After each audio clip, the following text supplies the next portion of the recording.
Today is day 125 of the podcast, and as Hebrews 11 continues, we see Abraham's offspring making a response of faith to the Lord. And their responses are about passing on what they've received. In Genesis 26:24, Isaac hears from the Lord. He has his own encounter with the Lord, and he responds. In Genesis 28:12 through 16, Jacob has an encounter with the Lord. He sees the angels going up and down the ladder.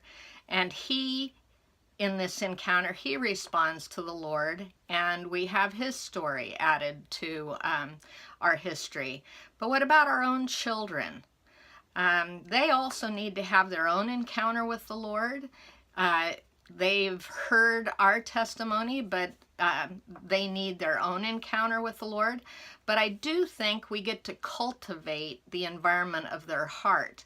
I want to share today from Psalm 78, and I want you to listen to this recitation of Israel and concerning passing on what they have to their children. Psalm 78, starting at verse 1.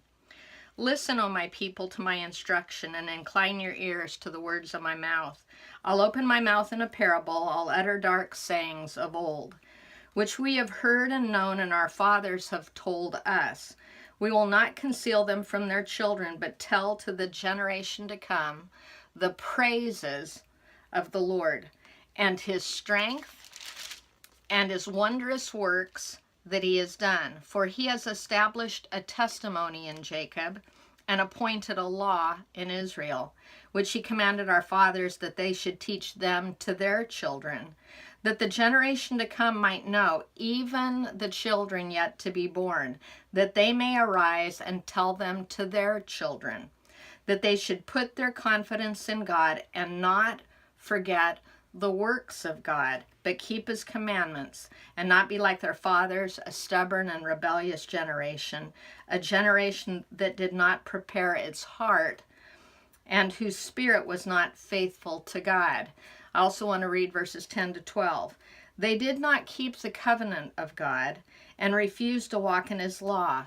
They forgot his deeds and his miracles that he had shown them, and he wrought wonders before their fathers in the land of Egypt and in the field of Zoan.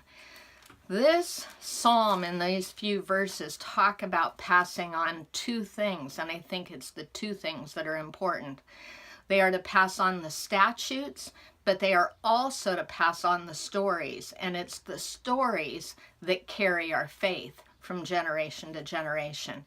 We tend to share stories about the Lord that are thousands of years old, and we rehearse Noah and Samuel and David. We rehearse those stories when we also are to share our own God stories with our children. They can begin to see that the activity of God is still at work in our day. So consider how you can rehearse and remember your God stories together. So today the question is, do you have a way right now of remembering and rehearsing your God stories?